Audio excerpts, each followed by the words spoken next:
Ang anghel ng Panginoon ay nagbalita kay Santa Maria. At siya'y nag-iig ng dalang ng Espiritu Santo. Aba, Ginoong Maria, napupuno ka ng grasya. Ang Panginoong Diyos ay sumasayo. Bukod kang pinagpala sa babaeng lahat, at pinagpala naman ang iyong anak na si Jesus. Santa Maria, Ina ng Diyos, ipanalangin mo kaming makasalanan, ngayon at kung kami mamamatay. Amen. Narito ang alipin ng Panginoon. Maganap nawa sa akin ayon sa wika mo. Aba, Ginoong Maria, napupuno ka ng grasya. Ang Panginoong Diyos ay sumasayo. Bukod kang pinagpala sa babaeng lahat, at pinagpala naman ang iyong anak na si Jesus. Santa Maria, Ina ng Diyos, ipanalangin mo kaming makasalanan, ngayon at kung kami mamamatay. Amen. At ang Verbo ay nagkatawang tao. At nakipamayan sa atin. Aba, Ginoong Maria, napupuno ka ng grasya. Ang Panginoong Diyos ay sumasayo. Bukod kang pinagpala sa babaeng lahat, at pinagpala naman ang iyong anak na si Jesus. Santa Maria, Ina ng Diyos, ipanalangin mo kaming makasalanan, ngayon at kung kami mamamatay. Amen. Ipanalangin mo kami, Santang Ina ng Diyos. Nang kami maging dapat makinabang sa mga pangako ni Kristo. Manalangin tayo. Panginoon naming Diyos, kasiyahan mo ang aming mga kaluluwa ng iyong mahal na grasya.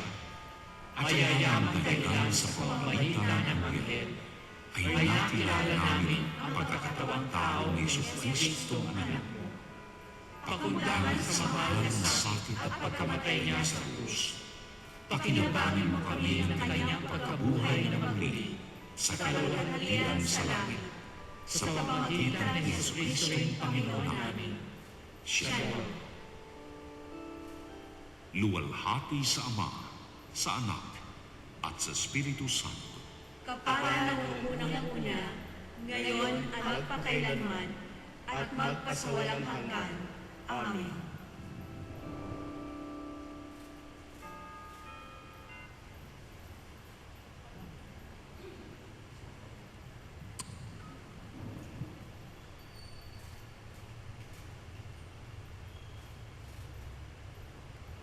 Magandang gabi po sa inyong lahat mga kapatid. Ngayon po ay araw ng Biyernes. Ating ginugunita si San Bernardo, abad at pantas ng simbahan. Ang mamumuno sa ating banal na misa ngayon ay ang ating Kura Paroko, Reverend Father George D. Peligro, OAR.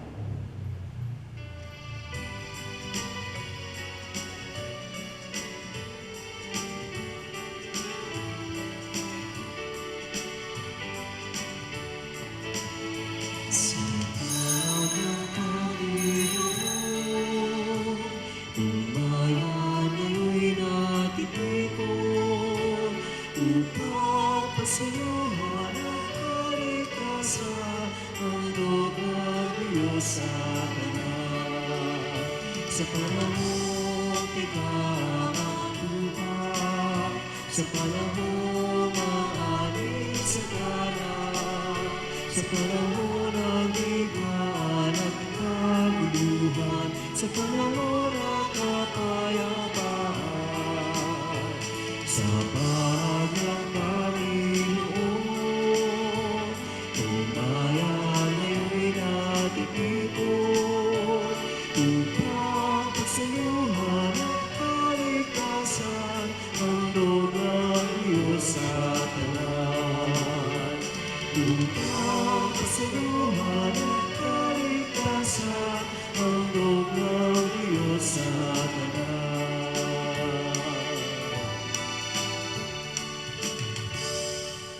Sa ngalan ng Ama, ng Anak at ng Espiritu Santo, Amen. ang pagpapala ng ating Panginoon Jesucristo, ang pag-ibig ng Diyos Ama, at ang pagkipagkaisa ng Espiritu Santo naway sumainyong lahat. At sumainyo rin. Mga kapatid, sa gabing ito, patuloy ang ating lubinaryo, alang-alang kay San Agustin at Santa Monica. Nasa pangalawang araw po tayo ng ating novena at ialay natin ang ating mga kahilingan at ang ating mga pasasalamat sa tulong ng ating mga banal na Santa Monica at San Agustin, na ang kanilang kapistahan ay sa darating na 27 at 28 ng Agosto. Sa araw ng ito din, ating kinugunita ang kapistahan alang-alang sa isang kilalang abad at pantas sa Europa na si Saint Bernard, San Bernardo. Kaya ipanalangin din natin sa tulong ni San Bernardo na ating matugunan ang panawagan ng simbahan ng ating Panginoon tungo sa kabanalan. Pagsisihan natin ang ating mga kasalanan, humingi tayo sa Panginoon ng kapatawaran.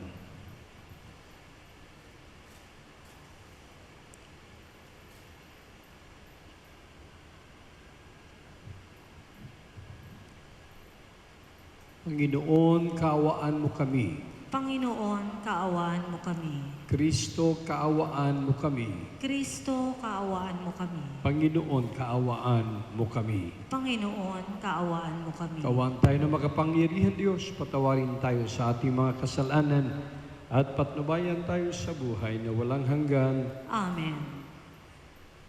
Manalangin tayo. Ama naming makapangyarihan, ginawa mong mag-alab sa pagmamalasakit sa iyong tahanan, sa pagbibigay liwanag sa iyong sambayanan, at sa pagkadarang sa liwanag na ito, ang abad na si San Bernardo. Bilang tugon sa kanyang pagdalangin, pag-alabin mo rin ang diwa namin sa lubos na pagtahak sa landas na dapat taluntunin ng mga anak ng liwanag. Sa pamagitan ni Jesucristo kasama ng Espiritu Santo, magpasawalang hanggan. Amen.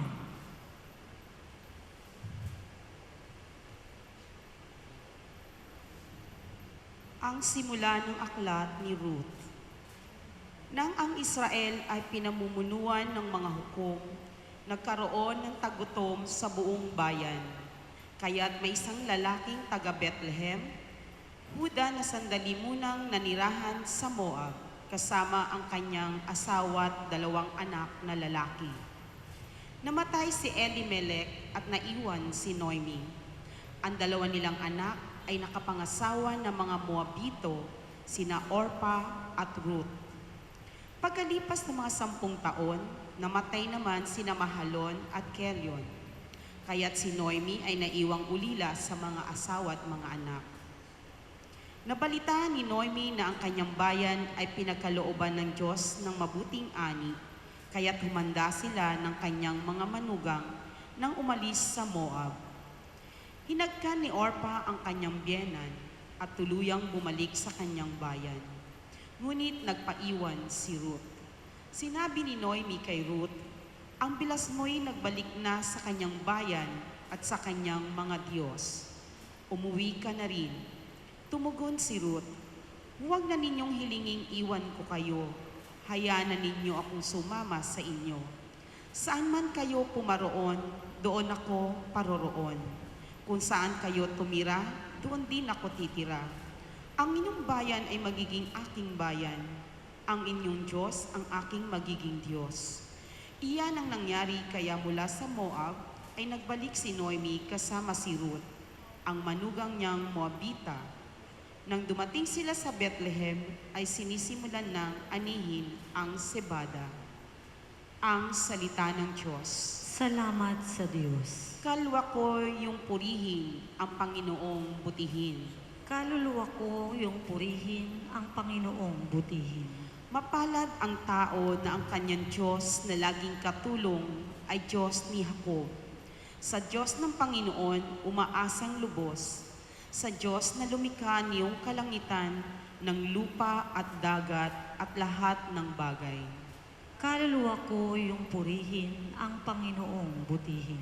Ang maasahang lagi, Panginoon, panig sa naapi, ang Diyos na hukom, may pagkaing handa sa nangagugutom. Kaluluwa ko yung purihin, ang Panginoong butihin. Pinalaya niya ang mga nabihag, isinasauli paningin ng bulag. Lahat ng api ay tinataas, ang mga hinirang niya ay nililingap. Kaluluwa ko yung purihin, ang Panginoong butihin. Isinasanggalang ang mga dayuhang sa lupain nila ay doon tumatahan. Tumutulong siya sa balot ulila. Masamang balangkas pinipigil niya. Walang hanggang hari ang Diyos na poon. Nabubuhay lagi ang Diyos mo, Sion. Kaluluwa ko yung purihin, ang Panginoong butihin.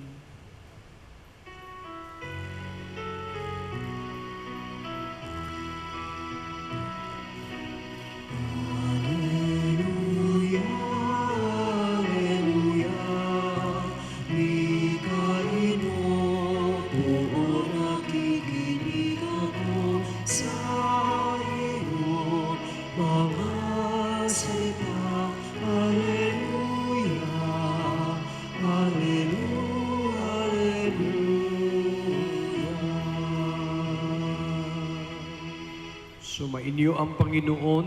At sumainyo rin. Ang mabuting balita ng Panginoon ayon kay San Mateo. Papuri sa iyo, Panginoon. Nung panahong iyon, nagtipon-tipon ang mga Pariseo nang mabalitaan nilang napatahimik si Jesus. Napatahimik ni Jesus ang mga Saduseo. At isa sa kanila, isang dalubhasa sa kautusan, ang nagtanong kay Jesus upang subukin ito, Guro, alin po ang pinakamahalagang utos sa kautusan? Sumagot si Jesus, ibigin mo ang Panginoon mong Diyos ng buong puso, ng buong kaluluwa at ng buong pag-iisip. Ito ang pinakamahalagang utos.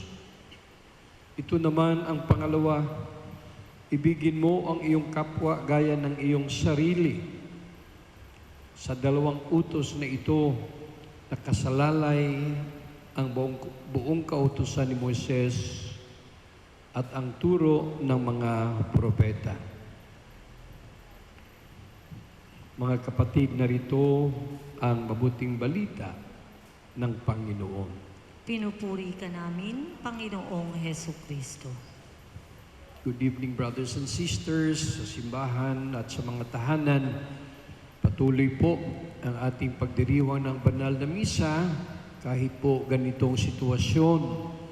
At sabi nga natin kaninang umpisa na sa ating nobinaryo alang-alang kay San Agustin at Santa Monica, nasa pangalawang araw po tayo ng ating nobena. At sa araw na ito, pasalamat din tayo dahil binigyan tayo ng isang banal na santo na ating pagdiriwang ngayon, si San Bernardo.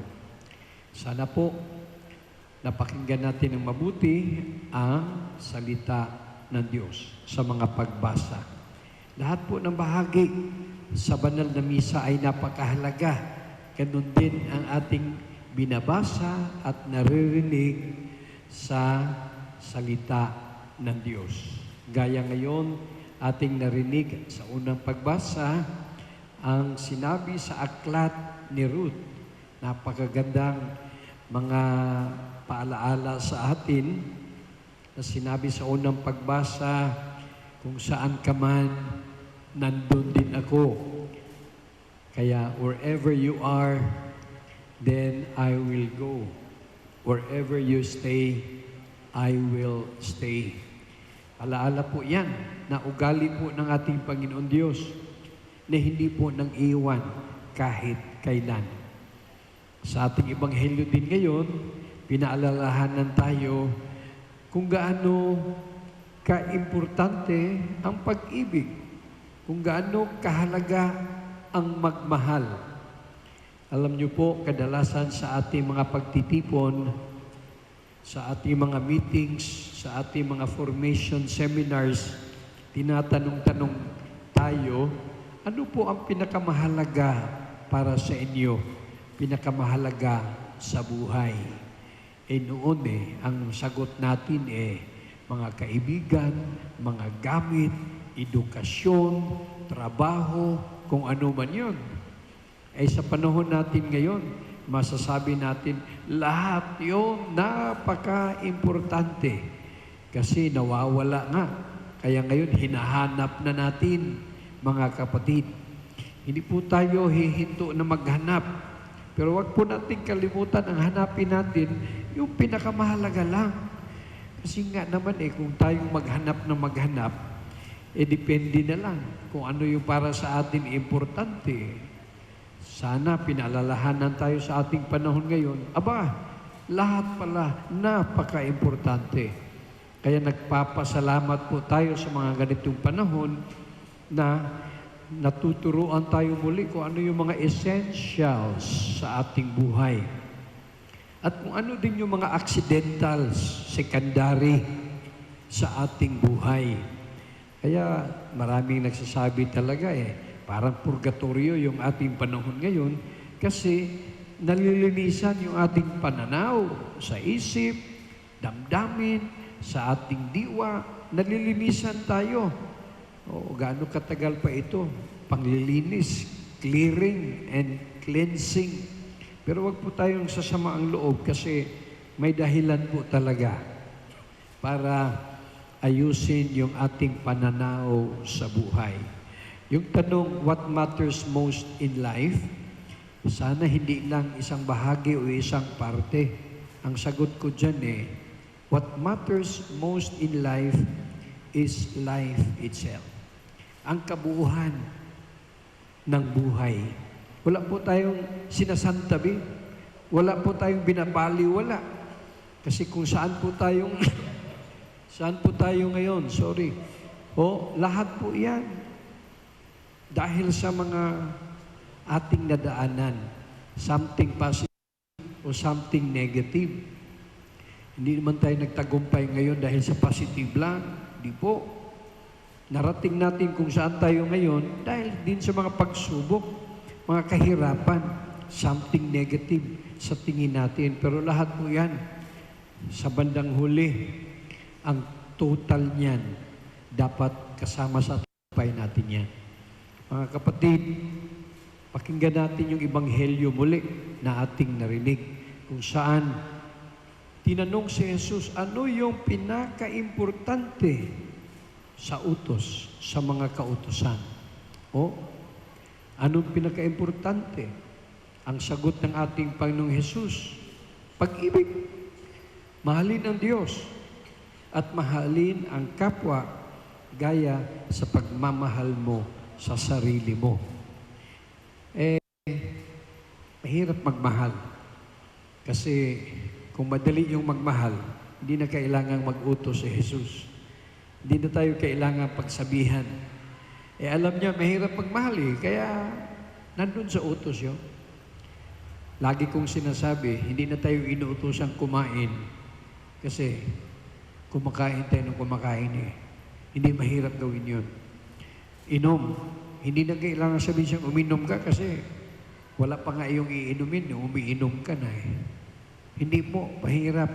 Pero yung pagmahal, pag-ibig, malaking kautusan po yan. Kasi alam mismo ng ating Panginoon, sobrang hirap magmahal. Kaya sana po patuloy yung struggle natin. Kasi wala nang ibang pwedeng magpahayag na ikaw ay anak ng Diyos. Na magpahayag na ikaw ay Kristiyano, kundi ang pag-ibig. Kung yung pag-ibig na yan nasa buhay mo na, tunay ka na Kristiyano. Totoong Kristiyano na. Kaya sabi ng ating Panginoon, mahalin mo ang Diyos sa isip, sa damdamin, sa diwa, sa kaluluwa. So maraming aspeto po yan. Kasi minsan mahirap pagmahal sa isip. Pero sikapin mo na lang sa damdamin, kakayanin mo. Minsan pa nga, may hirap sa damdamin o sa isip. Pero may diwa ka. Kaya wala kang lusot. No exemption. No excuse. Kasi sa pananaw, sa utos ni Jesus, dapat sa lahat ng sandali, hindi mawawala ang pag-ibig. Taas ng kamay. Sino sa inyong marunong magmahal? Yung mga nasa tahanan, kailangan. Hindi nawawala ng pag-ibig at pagmamahal. Sabi ni San Agustin, amor meus, pondus meo. Nako, naglalatin na si Father. Mahirap talaga yan. Amor meus, my love. Pondus meum, my weight. Ang kahalagahan ng sarili mo ay nakasalalay sa pag-ibig. The amount of love you have is the amount of value you have. Ang value ng tao hindi sa kayamanan. Ang value ng tao nasa puso, nasa pagmamahal. Nasa iyo na lahat. Kayamanan, mga gamit, pero may puwang. Meron pang puwang kapag walang totoong pag-ibig. Kaya ito yung hamon ni San Agustin sa atin, Santa Monica sa atin, at kahit si San Bernardo sa kanyang mga sulat, sa kanyang spirituality books. Sabi minsan ni San Bernardo, ang pag-ibig, yun yung ating pagpapahayag sa pagpapahalaga sa Diyos. Kung ikaw ay may Diyos, magmahal ka ng todo-todo. Kasi yung walang Diyos, hindi marunong magmahal.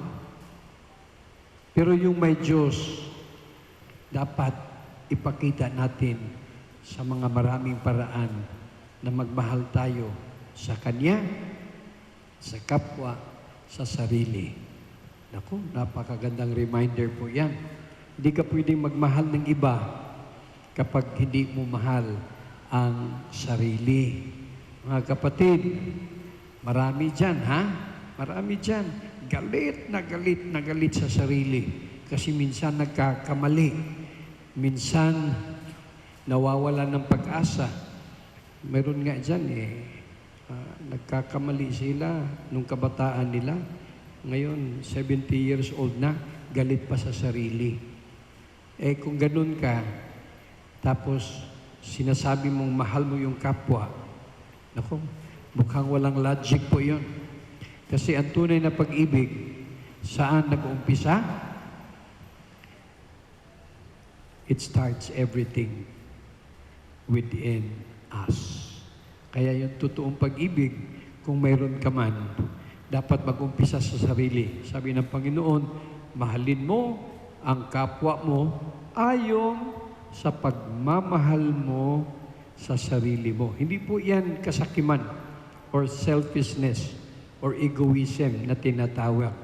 Siyempre, karanasan mo na minamahal mo yung pag-ibig sa sarili mo. Scale of 10. Mahal mo yung sarili mo na 8. So malamang, ang pagmamahal mo sa kapwa, doon din.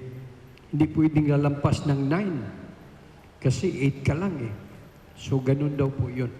Sana ipagdasal natin sa tulong ni San Agustin, Santa Monica at San Bernardo, matuto pa tayo araw-araw na magmahal sa Diyos at magmahal sa kapwa ayon sa pagmamahal natin sa sarili. Amen.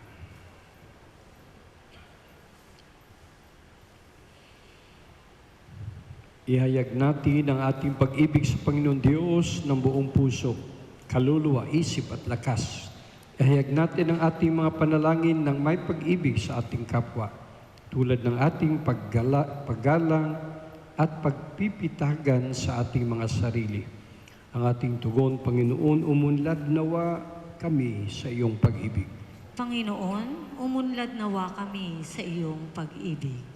Ang simbahan, sa pamagitan ng kanyang mga pinuno, Naway umakay ng mga sumasampalataya sa mas malalim na kaalaman at pag-ibig ng Diyos.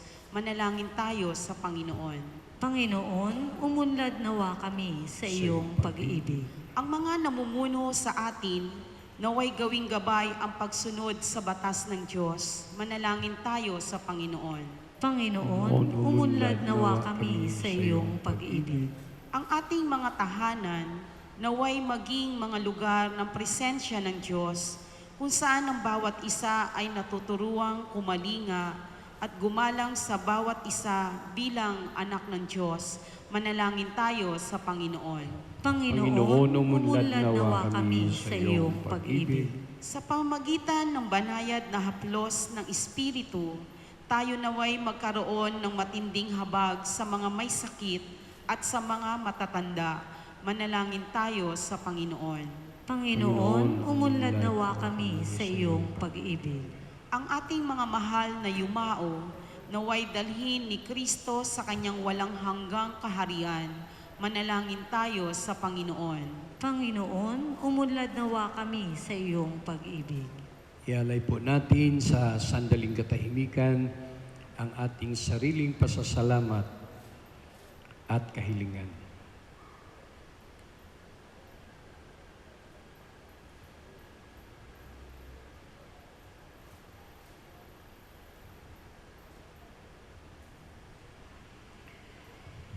Panginoon Diyos, ibinunyag mo sa amin ang iyong kalooban sa pamagitan ng iyong mga utos.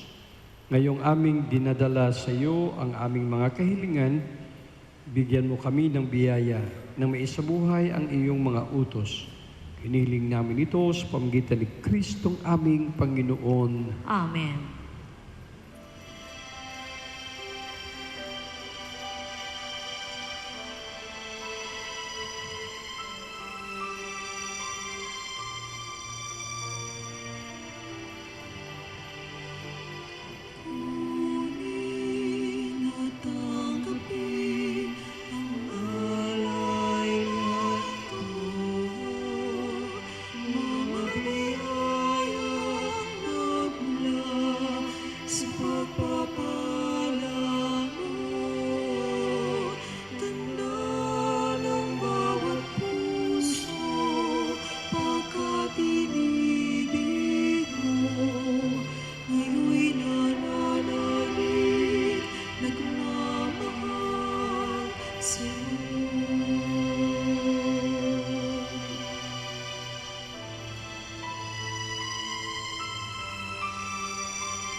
Dalangin kayo mga kapatid upang paghain natin ay kalugdan ng Diyos sa mga makapangyarihan.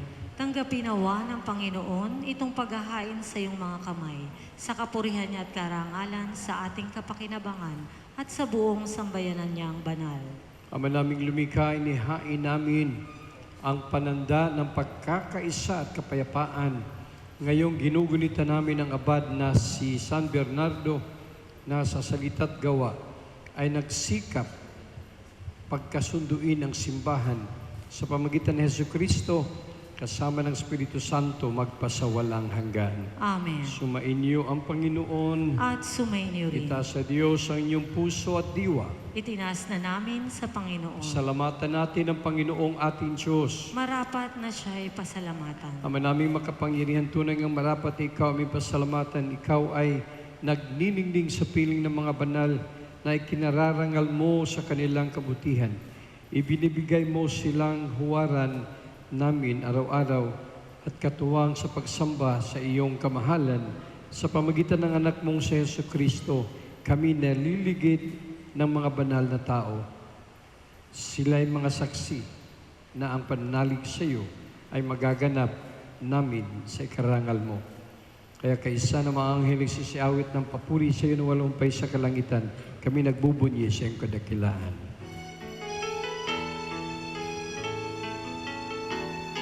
Santo, Santo, Santo, Panginoong Diyos na makapangyarihan.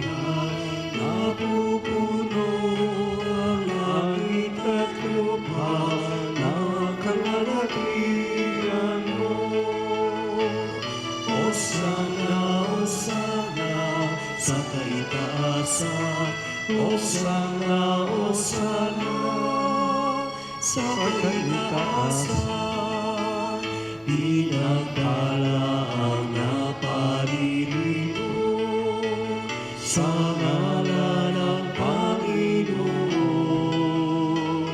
Osana, Osana sa kaitaasan, Osana, Osana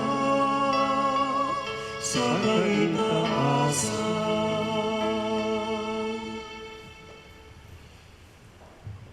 Ama naming banal, ikaw ang bukal ng tanang kabanalan. Kaya't sa pamagitan ng Espiritu, gawin mong banal ang makaloob na ito pang para sa amin, maging katawan at dugo ng aming Panginoong Jesucristo.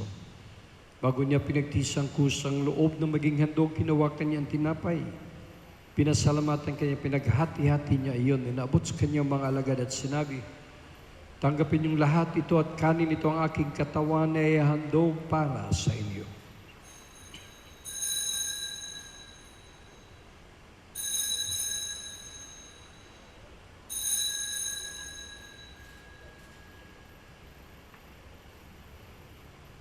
Ngayon din naman, nung matapos ang punan, nawakan niya ang kalis. Muli kanyang pinasalamatan, nabot niya ang kalis, kanyang mga alagad at sinabi, tanggapin niyong lahat ito at inumin ito ang kalis ng aking dugo ng bago't walang hanggang tipan. Ang aking dugo na ibubos para sa inyo at para sa lahat sa pagpapatawad ng mga kasalanan. Gawin niyo ito sa pag-alala sa akin.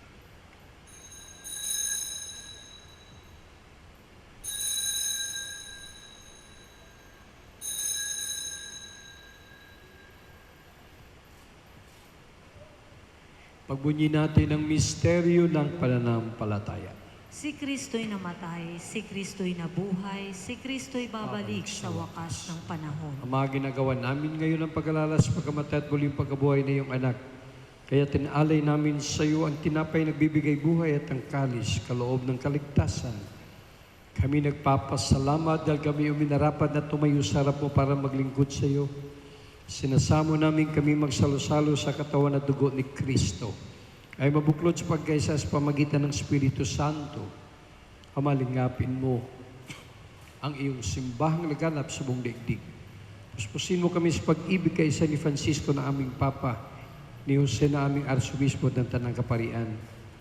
Alalahan mo rin mga kapatid namin na himlay na may pag-asang sila'y muling mabubuhay, gayon din ang lahat ng mga pumanaw, lalong-lalo na si Nicolas at Valerio. Kawaan mo sila at patuloy sa iyong kaliwanagan. Kawaan mo at magdapatin kaming lahat na makasalo sa iyong buhay na walang wakas. Kaysa na mahal na Birheng Maria na Ina ng Diyos, ng mga apostol, San Jose, lahat ng mga banal, si San Agustin, San Ezekiel, Santa Monica, na namuhay dito sa daigdig ng kalugod-lugod sa iyo. May pagdiwang nawa namin ang pagpuri sa karangal mo sa pamagitan ng iyong anak na aming Panginoong Jesucristo. Sa pamagitan ni Kristo, kasama niya at sa Kanya, ang lahat ng parangal at papuri ay sa iyo, Diyos, sa mga makapangyarihan. Kasama ng Espiritu Santo, magpasawalang hanggan. Amen. Punong-puno ng pananampalataya, pag-asa at pag-ibig, ating dasalin ng panalangin ibinigay ng Panginoon sa atin.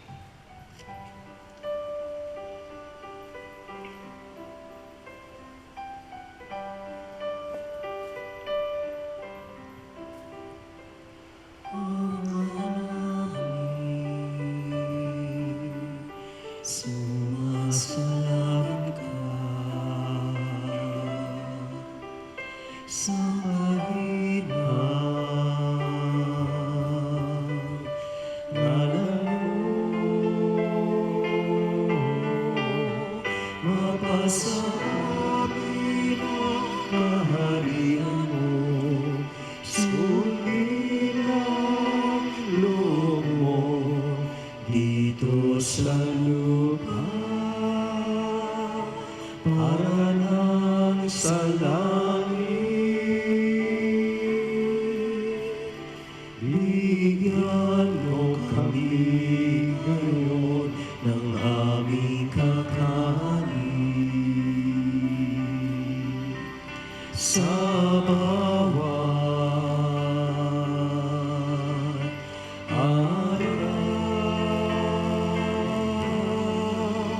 at patawarin mo aming sala, tulad ng aming pagpapatawad sa nagkakasala sa amin. At huwag mo kami ipahintulot sa tusok, at ialya mo kami sa lahat ng masama. Hiniling namin kami diya sa lahat ng masama pagkalooban ng kapayapaan araw-araw, iligtas sa kasatilyo sa lahat ng kapahamakan, samantalang aming pinabigyan ng kilang araw ng pagpapahayag ng tagapagligtas naming si Yesu Kristo. Sapagkat iyo ang kaharian, ang kapangyarihan at ang kapurihan, magpakailanman. Amen. Panginoon Yesu Kristo, sinabi mo sa iyong mga apostol, kapayapaan ang iniiwan ko sa inyo, ang aking kapayapaan ang binibigay ko sa inyo. Tungayan mo aming panampalataya at huwag ang aming pagkakasala. Pagkalooban mo kami ng kapayapaan at pagkasayon sa iyong kalooban, kasama ng Espiritu Santo magpasawalang hanggan. Amen. Ang kapayapaan ng ating Panginoong Hesus ay laging sumainyo. At sumayo rin. Kapatid, magbigayan po tayo ng kapayapaan mula kay Kristo. Peace be with you po. Kordero ng Diyos na nag-aalis ng mga kasalanan ng sanlibutan, maawa ka sa amin. Kordero ng Diyos na nag-aalis ng mga kasalanan ng sanlibutan, maawa ka sa amin. Kordero ng Diyos na nag-aalis ng mga kasalanan ng sanlibutan, ipagkaloob mo sa amin ang kapayapaan. Mga kapatid, narito si Jesus, ang Kordero ng Diyos, ang pagkain mula sa langit na nagpalaala sa atin sa Ebanghelyo, sa kahalagahan at tunay na kahulugan ng pag-ibig. Papala tayong lahat ninyahan sa kanyang huling hapunan. Panginoon, hindi ako karapat-dapat na magpatuloy sa iyo, ngunit sa isang salita mo lamang ay gagaling na ako. Katawan ni Kristo. Amen.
Manalangin tayo.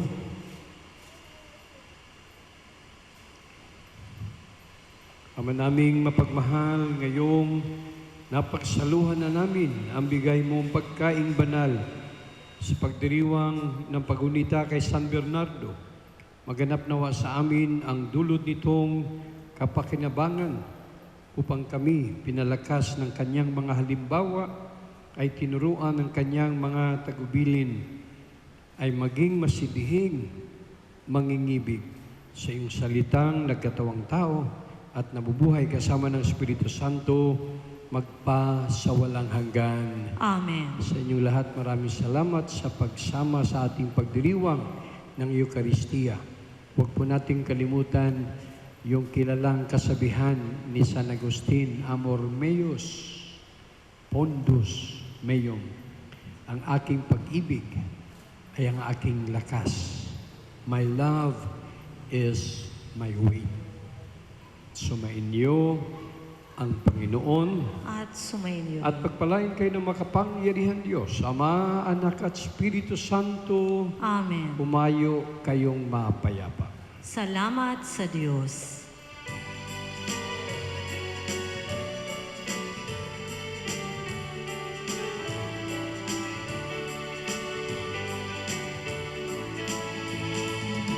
Mayroon ipahayag kaniyang pagkalingat naman, isa buhay pag-ibig at katarungan, tanda ng kaniyang kaharian. Sa panahon bigang ang lupa, sa panahon ang aning sa dagat, sa panahon ng digmaan at kabuluhan, sa panahon ng kapayapaan, umayon at ipahayag kaniyang pagkalingat habang, isa buhay pag-ibig at katarungan, tanda ng kaniyang kaharian. Isa buhay pag-ibig at katarungan, tanda ng kanyang kaharian.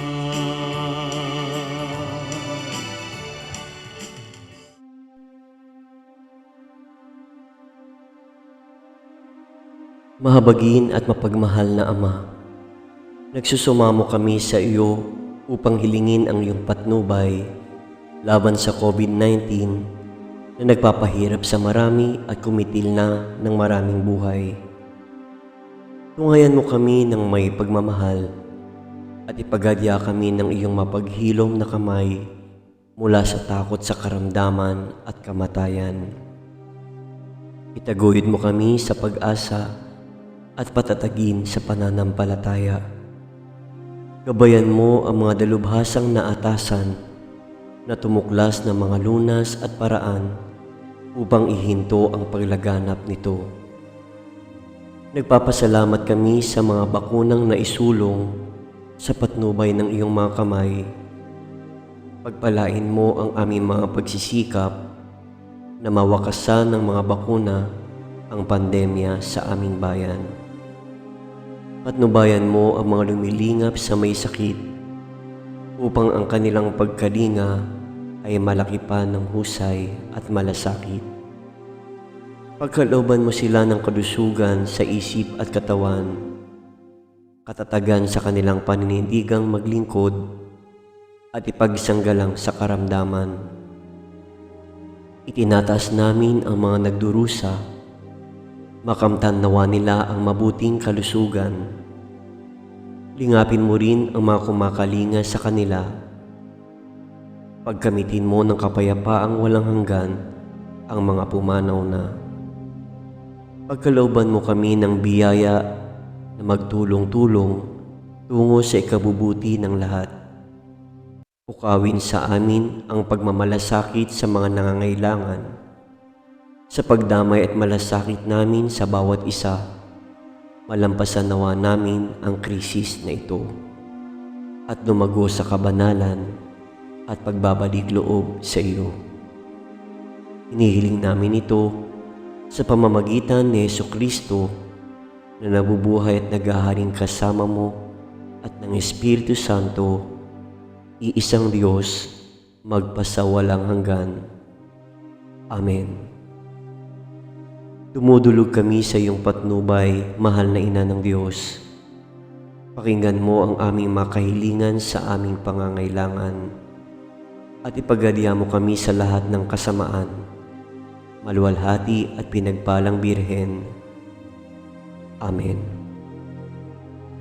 Mahal na Birhen, mapagpagaling sa may sakit, ipanalangin mo kami. San Jose, ipanalangin mo kami. San Rafael Arcangel, ipanalangin mo kami. San Roque, ipanalangin mo kami. San Lorenzo Ruiz, ipanalangin mo kami. San Pedro Calungsod, ipanalangin mo kami.